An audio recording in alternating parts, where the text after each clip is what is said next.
Hello and welcome to another episode of Esports Connected. I'm your host, Megan Van Petten, and today is such a great day. We have our member, Harold McKinney II, here today to talk to us about the Esports Drifters Association and all that he's been up to out of, I think, Dallas, right, Harold? Yes, ma'am. I'm from Dallas. Welcome to the show. Thank you for being our guest today. No problem. Thank you for having me.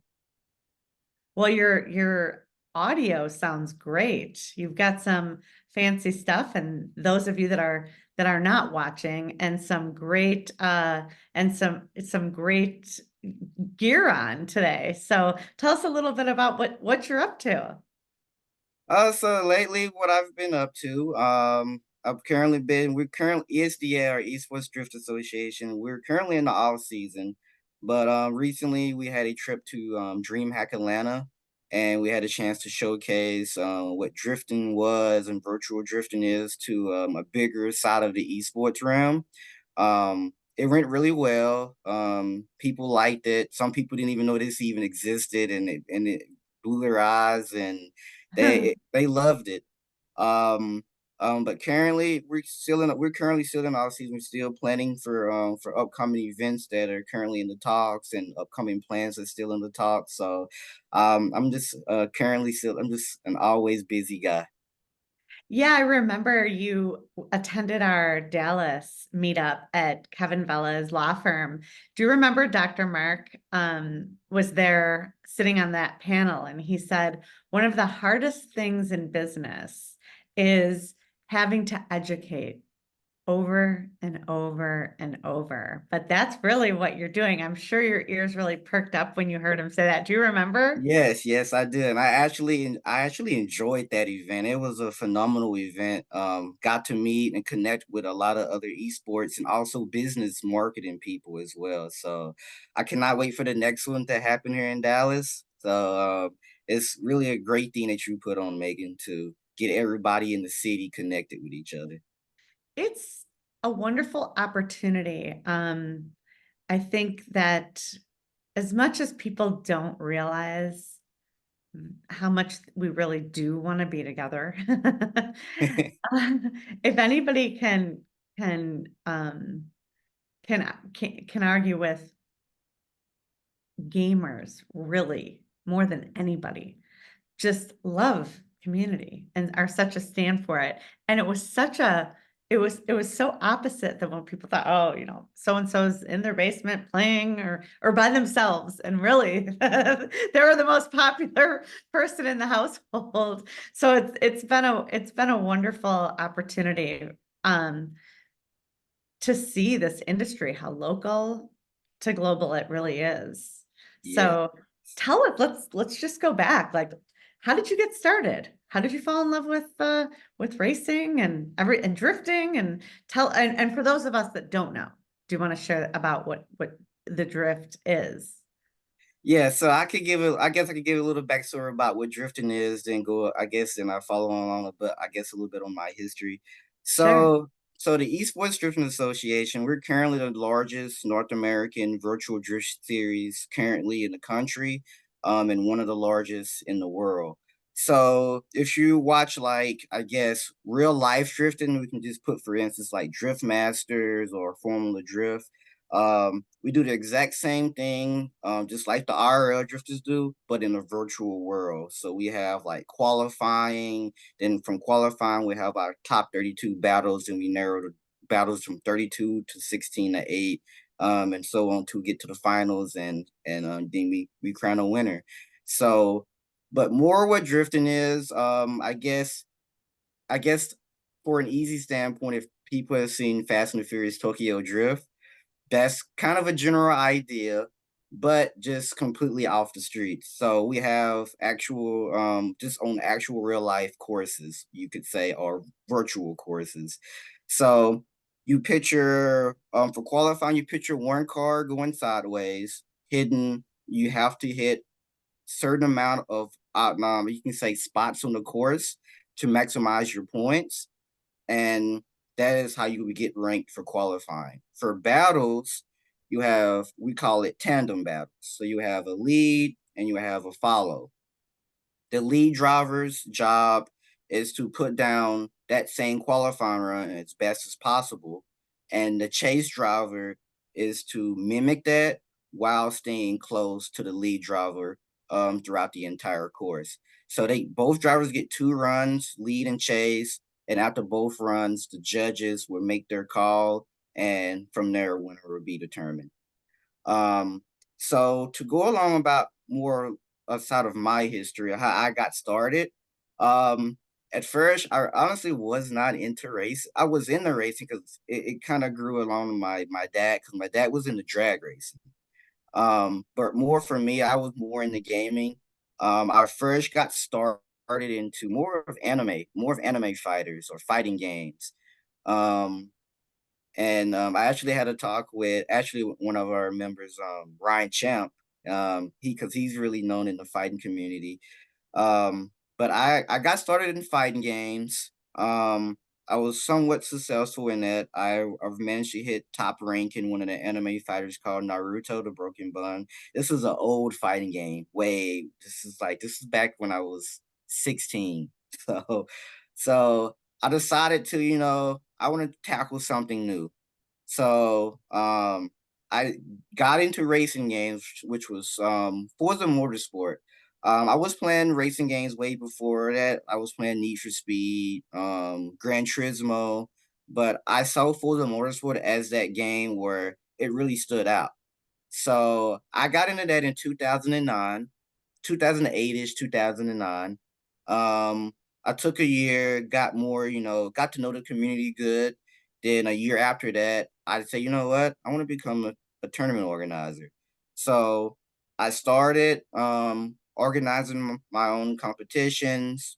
From there, people liked it and gave me, positive criticism how this can improve or this needs to go. Then from there, we branched it along to a comp called, before ESTA, it was called Virtual Formula Drift. Um, we ran alongside of it for 3 or 4 years. Then we decided to change the name around in 2016. We decided to change the name to the Esports Drift Association. Um, the reason why we changed it to that name was because we didn't want to step along the foot along the actual Compo Formula Drift, which they already knew that we had this going and they actually loved it.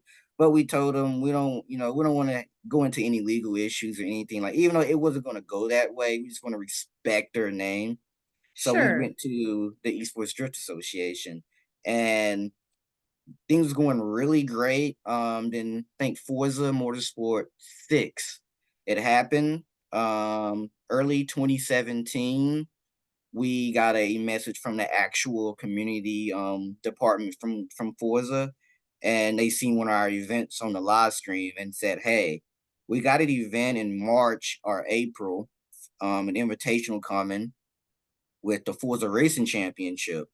And they said, "We would like to have drifting to be involved." So I said, "Yeah." So we got invited to New York. We flew, me, one of our staff members, and we also flew 2 of our drivers out to New York to demonstrate drifting. Um, and they loved it. The devs loved it. The community people loved it. We also had a lot of content creators that loved it and didn't even know that they knew drifting existed, but not on a competitive level, on a virtual competitive level. And that event was a huge success. We went on that game for another 2 more years after that. Then we decided to take another step further to a more bigger sim racer called Assetto Corsa, um, which at the time was pretty much for drifting. It's pretty much was the go-to game to go to for drifting, because you could do a lot of engine data. The modding culture was there, so it was just like, you know what, let's take a dive into a settle course and see how it treats us. And literally within the first season, we started picking up traction and picking up sponsors. That was the first year we picked up Next Level Racing. then the following season after that, we picked up MOZA Racing and a 3D printing company called 3D Wrap. And still to this day, happily, they're still our sponsors and still supporting us. And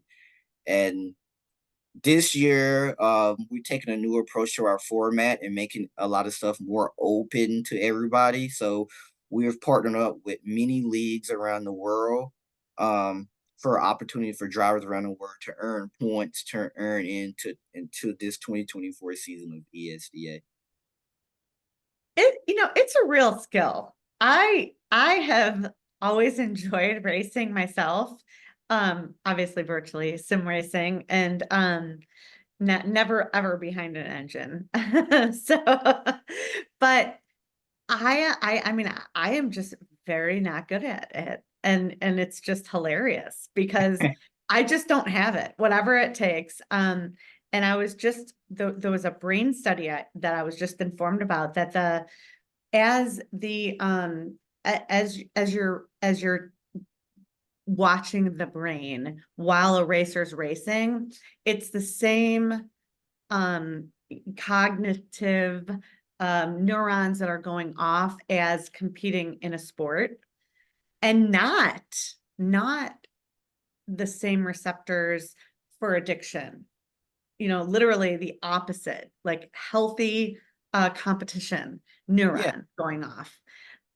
So yeah, it's great. And I just have to say that there's just talent, because not only am I not that great on a road, I'm not that great on a sim, or a rig or whatever you want to call it. Cause I just did it. I just did it at the NASCAR last summer again. And it just looks so easy. And for me, it just simply isn't. And I did record one. I have a TikTok on it. I mean, cause I like it. I did the Chicago street race, and I just think racing's fun. I like driving, or I like it. I always have. It's always been one of my video games that I've enjoyed myself, even though I don't know what it is, but no matter how much I would practice, I wouldn't really grow in my progress. I, I would, I wouldn't, I wouldn't really say that because Okay. like for me, for me drifting, like I've been drifting like on a virtual. I mean, even though I'm an organizer and everything, but I've also helped a lot of the competitive drivers, hone their skills. Like I've been doing this since 2000 and 2010. Mainly got into focusing on drifting. It it Nice. took me it took me 3 months to get everything down, and it took another year to finally feel comfortable at it. Um, and then that's what me doing it on a controller. Then I went to a wheel in 2014, 2015, and since then I've been on a wheel. So it takes Yeah, time. I it mean, does. like a lot. I mean, even going into the more of the racing aspect with people that play iRacing, like the people that you see on a high level on there, Yeah. a lot of those drivers or virtual drivers have been racing for almost probably 5 plus, 10 plus years. So and even recently we had a person from Call of Duty. His name's Ian Porter, but he goes by Crim6. He recently retired from COD and got into racing. And he's been gradually working his way up, and he's been doing a good job. He's been in it for about a year and a half now, and he's been working his way up through the ranks as well. So it's it take it. I tell everybody, don't rush yourself because it takes time to be at that level. Because Yeah. even for the racers and even drifters, a lot of us we put in a lot of time to get to this point. So I would say the more, it's like the old saying, the more practice makes perfect. Well, yeah, and I think that being able to measure your progress is really nice. I mean, just in life. I think we're going to hear more about that, and the studies of, I just love measuring progress, and seeing things improve, as just personally ambitious person, not against people. I'm personally ambitious to measure my own success. I'm which is very, very personal for me, not being very competitive. Like Harold, I want to race you. I like racing, seeing how I did, and then setting a goal and improving myself with myself. And I think that that's one thing that this industry can really provide is that, mental health component in measuring our progress, which is just always a, you know, a wonderful thing for our mental health. Yeah, exactly. And there's people that I know that's been playing for Tim, and they just do it casually and just do it for fun. So yeah, I totally agree. I'm like so success oriented in my own personal thing. Like when I go on a walk, I like to have an errand involved. Like the Okay. whole thing is this, Yep. it's just, I don't know what it is. And it has nothing to do with anyone else, truly. And I know that, but I just know that about myself. So I love a destination errand. So we'll go on, 20,000 steps today, but we'll achieve, these three, stops. And so that's what I like about the racing for sure. It's just the measuring my progress. And so boy, I mean, you've had a lot of time here, and I love your story. You've got a degree, and we'll talk about that. But really cool is, so mom and dad, I like this racing. It's working out, and 10, 15 years ago, that wasn't the ideal dream for a parent. But for you to get your, real life education and to all the experience you got in tournament organization. I mean, this is like the hottest thing now. So you're like, I told y'all so. Yep. Yeah, tell us a little bit about that because you are an OG.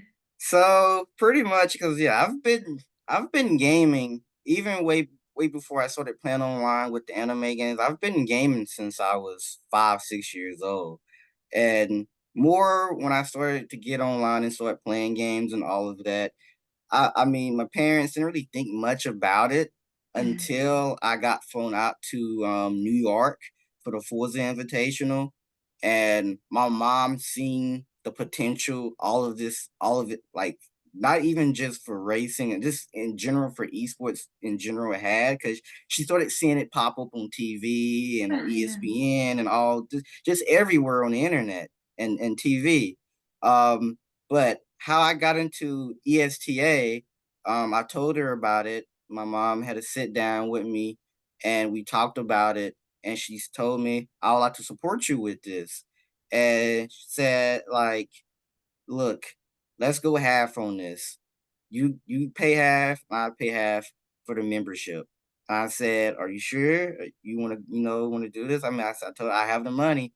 And she said, just say that half of the money, put it back into the business and do what you need with that. And I'll pay the other half, she said. I said, okay, if that's what you want to do, that sounds like a deal.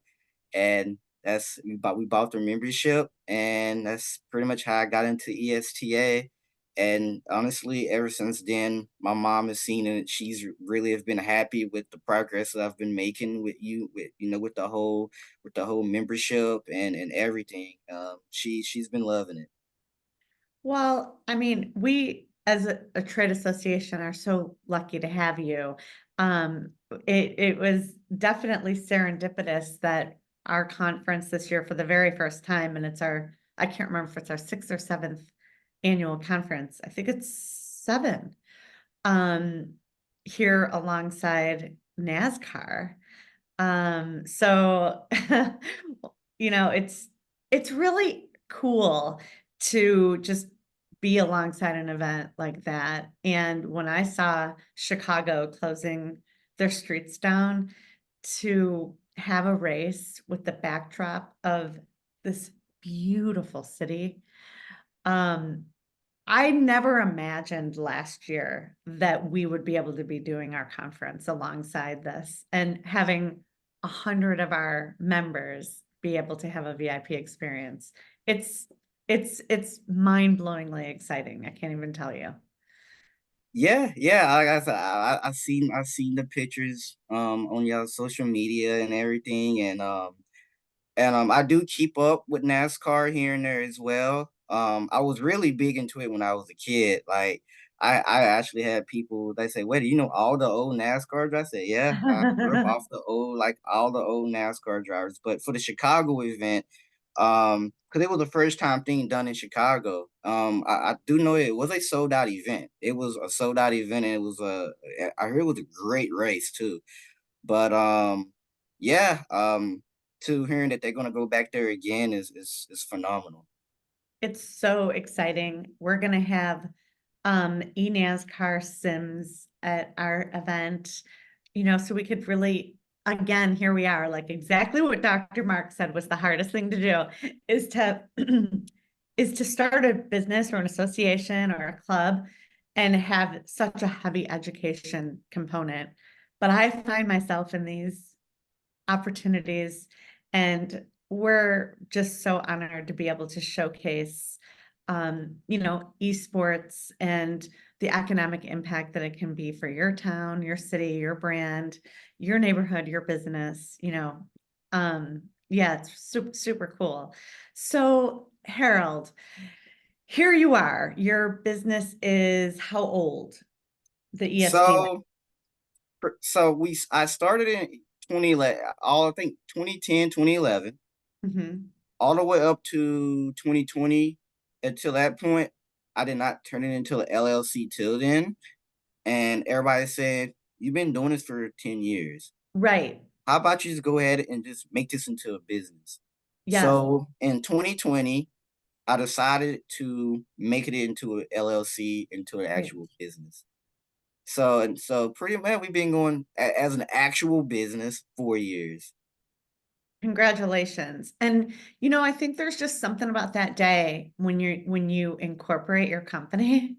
It's just a good day. You get It's yourself an it's a attorney, you great get day. Yeah, the, it's a isn't it? great day. And when you get the approval and the seal and you save it and you get your own bank account and it's got the name on it and you know, It's yeah, it was a great day. A lot of people in the drifting community congratulated me on it. They seen it. It was a big step because it's never really been done in the virtual drifting side of the community. At least in the North American side of turning a virtual comp into an actual business. So yes, a lot of people congratulated me on it, and they said that you got a lot of opportunities coming since you're an actual business now. So, and it's proven to be true. I've been able to gain a lot of sponsors, network with a lot mhm. of people. Um, Everybody on the outsiders has said they asked me about ESDA, and they said, "Are you a business or are you LLC?" I said, "Yes, I am an LLC," and they say, "Perfect. That's good for you to have." It is. And even cooler was all the things you've done, all the hands-on work while completing your 4-year degree in business. So tell us a little bit about that journey. So throughout my journey to getting my bachelor's, I did get my associates in 2015. I was still organizing the drifting events at the time too. In 2018, I decided I say, you know what? I took 2 years out of college. I said, you know what? I need to go back for a bachelor's. So I was still organizing at the time. I decided to do online schooling, and pretty much I was doing schooling and running the events, at the same time. Just pretty much balancing out everything in my life to make sure nothing would interfere with each end. And yeah, all the way up to 2021, I graduated with my bachelor's in business management IT, and since then I've enjoyed getting my bachelor's. It's also helped alongside with ESDA to help me. It's also taught me ways how to market. It also has taught me ways how to do sponsor proposals, and just talk to different people around in the esports world, and also in the our motorsports world as well. Yeah, that's where we have a couple of things that I think are interesting for entrepreneurs. I love our elevator pitch where you can come and pitch your business, just similar, Shark Tank style. Got you. You may want to consider that. I love that for people that are pitching for collaboration, partnerships, and funding. And Okay. then yeah, so that's fun when you're there. And it was inspired by Shark Tank and Mark Cuban. Okay, Yeah. Mark. Okay. Yeah. And then the other thing you might want to look at is our leadership program. And I know this sounds very simple, but we have a 12-month program that after 6 courses, which is 6 months, 1 course a month, 1 class a month, you get your esports leadership certificate. And how you complete after the 6 courses is you have a small event, just like what you were at with Kevin Vella's. That we consider an event because I know that you've done this for a long time, but so many people want to and haven't. And it's just like doing it. Like, it's really like just getting off the bench and thinking about it, getting on court and just playing and enjoying it. So that's the whole thing right there. And we turned it into an esports leadership program, and we have 12 different topics, 12 different um, leaders and facilitators, but only 6 courses are required to receive that. So Okay. that's I'm just feeling that might be something you would enjoy with your passion for school while you're a lifelong learner and leader. Yes, I told a lot of people this. I really wish at the time when I was going to school and way before then when I was going for my associates before I got my bachelor's, I wish they had like esports degrees, but it didn't esports degrees didn't really come into play to around about 2020 2021. So that is not something I definitely will look into. Yeah, you most certainly should. You're a member, so it's free, and it's just part of a member benefit here. So, I think it's great experience, it's great networking, it's, sharpening your pencil, if you will. So a lot on the horizon. I imagine we'll see you for Esports Next in July. And what else is ahead of you at this moment in time? So currently ahead of us, we're currently planning for the 2024 season that is coming up in, I want to say, late May or June-ish. So to a lot, I guess if a lot of people in the drifter community are watching, so be prepared for the season to start in around May to June. Definitely, I want to say no later than mid-June. So a lot of the scheduling is still being worked out at the moment. So we're preparing for the 2024 season. And also, we got a lot of big events that I can't really talk about right now because a lot of stuff is under NDA. But we do got a lot of big events coming up this year. And I can say, I want to say potentially 3 to 4 events, big events coming this year. Well, that's amazing. Congratulations. What keeps you motivated? What keeps you going? Because you sure have Um, a long track record. So a lot of stuff that keeps me going. I guess a little fact about me. I do like FPS games. I've if I'm not organizing, I'm really heavy into playing a lot of Call of Duty and everything like that. So I keep a lot of keep on track with the Call of Duty League. But um, I do like what a guy named Nate Shot. He's I guess people he goes by the name of Matt, but I call him by his regular gamer tag. But he's currently the current owner of 100 D's. But he is somebody that I currently I look at and keep motivation because he started off playing in his room in his basement. He was working at McDonald's and he's got his shot in Call of Duty, started winning championships, and he decided to become his own entrepreneur and make his own esports org, which is currently a successful org that he's doing.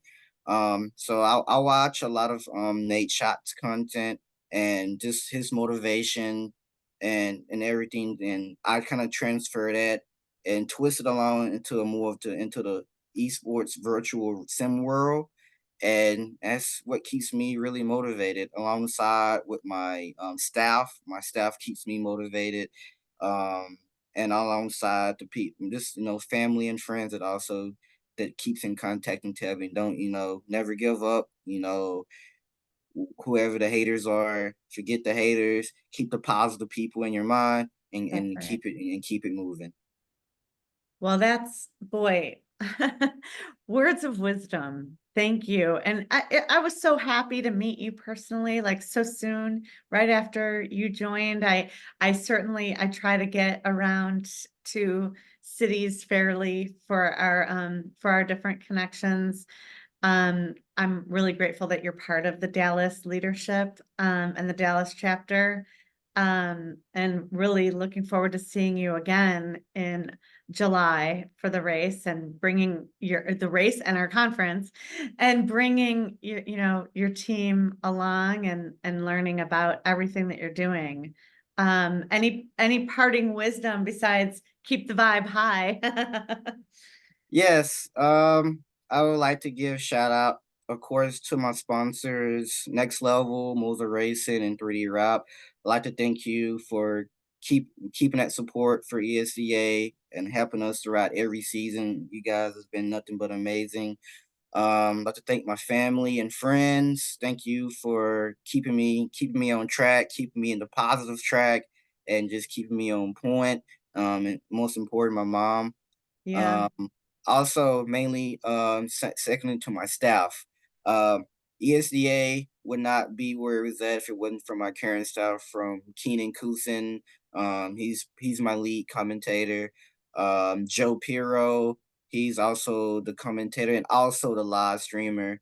Also to Doug, to Brady, and to the rest of the staff to ESDA. I'd like to thank y'all for being there, being supportive, and helping making these events and making these events happen. And also I can't forget the drivers that also come and compete. Thank yeah. you for taking the time and taking the weekends to show up and to compete at these long and endurance and um, can be a little tiring events as well, depending on how far they go in the competition. But I really thank them for showing up, and without all of that, ESDA wouldn't be where it would be at today. What a leader you are. Thank you for being on the show. How can people find you, Harold?